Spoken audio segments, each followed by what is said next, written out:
We're going to talk about the political map now, because in 2 days' time, elections will be held in 230 of England's councils in what's being seen as the first major electoral test for the Prime Minister, Rishi Sunak. At last year's local elections, the Liberal Democrats made significant gains and they'll be hoping to do the same again. Their party leader, Sir Ed Davey, joins us now. Morning. Good morning. A busy day of campaigning, I know, ahead for you.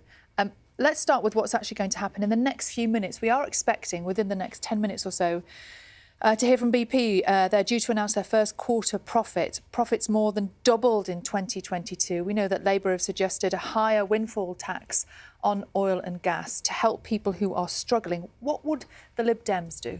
Actually, the Liberal Democrats were the first party to call for a windfall tax on the excess profits of the oil and gas companies. And we've been very disappointed that the Conservatives have not implemented one properly. They've done a pretend one, and it's not raised the billions of pounds that are on the table. And that could help people who are struggling with their energy bills, could help businesses who are struggling. And it could help what I call the double whammy, people having to pay higher energy bills, but they're also being hit by higher food bills too.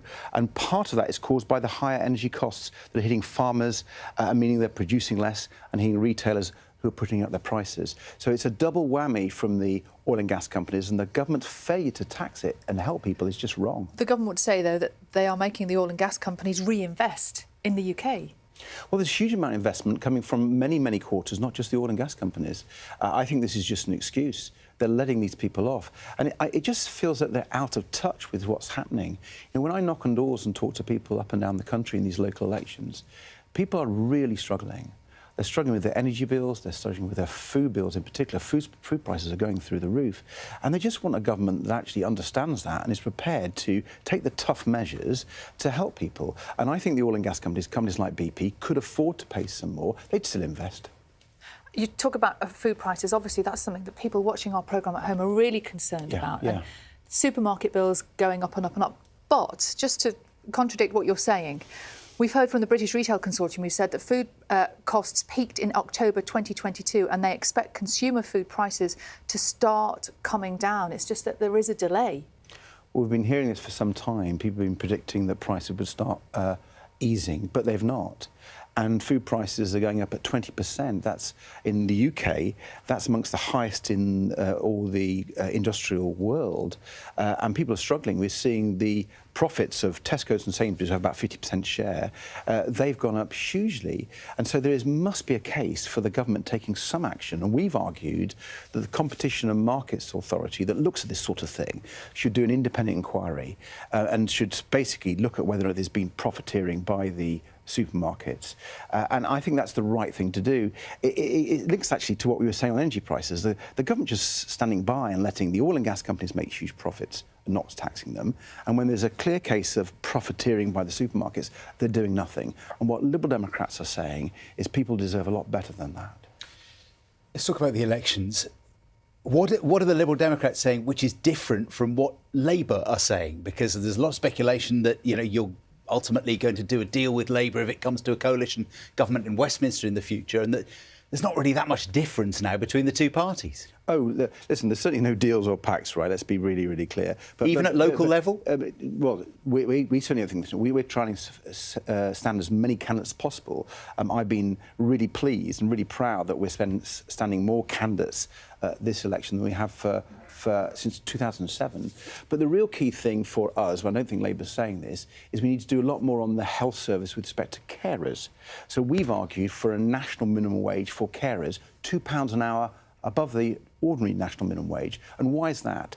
That's because there are 165,000 vacancies for carers across the country. That is bad for people who need the care, our elderly people, disabled people, but it also means people are waiting in hospital and can't be discharged. So the fact we don't have these carers has a big knock-on effect into our hospitals. So that's a very distinctive Liberal Democrat position. And I have to go back to the cause of the problem, and that's the Conservatives. They've really undermined our health service.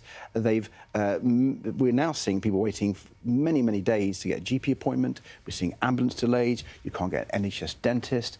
And it's because the Conservatives have just, I think, taken the NHS for granted. Your attacks again and again come on the Conservatives. Again, I would say that, you know, that's a very Labour thing, isn't it? It sounds like you're targeting the Conservatives rather than Labour? I mean, in these local elections, what do you hope? What does success look like for the Liberal Democrats on Thursday? Well, first of all, we are fighting Labour in a number of areas. I could take you around the country to Hull and Sheffield and so on, so I don't quite accept your characterisation. But in terms of success, I mean, this time 4 years ago, when these seats were last fought, Liberal Democrats made over 700 gains, and the Conservatives over 1,300 losses.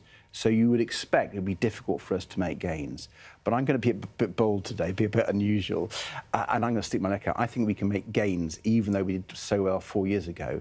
When I'm knocking on doors and talking to people, they are really fed up of the Conservatives. They feel that they are now out of touch. They feel they've betrayed them and let them down quite badly on food prices, on the NHS, on things like sewage, which is coming up in many areas. The fact that Tory MPs have voted to allow water companies to pour their filthy sewage into our rivers and seas. And all those reasons, people are saying they've had enough of the Conservatives, they want to change. So be really bold for us. How many seats across the country do you think you can win this week? I don't know how many, and the reason is there's just so many fights across the country, so many battles, so many voters 500 voting. more?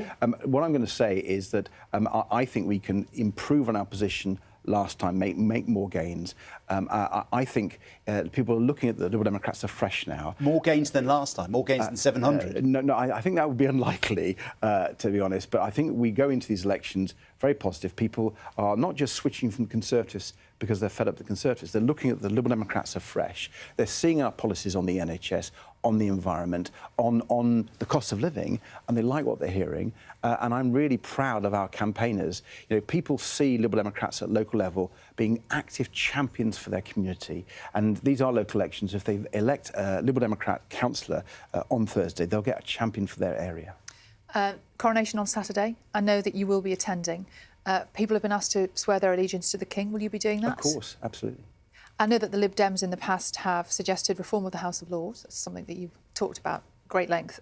Is it time to reform the royal family? Well, I'm really proud of our royal family. I think they're a beacon in the world. I think the Queen was so amazing, and we all were very affected by her passing. And, you know, I think King Charles will be a fantastic king.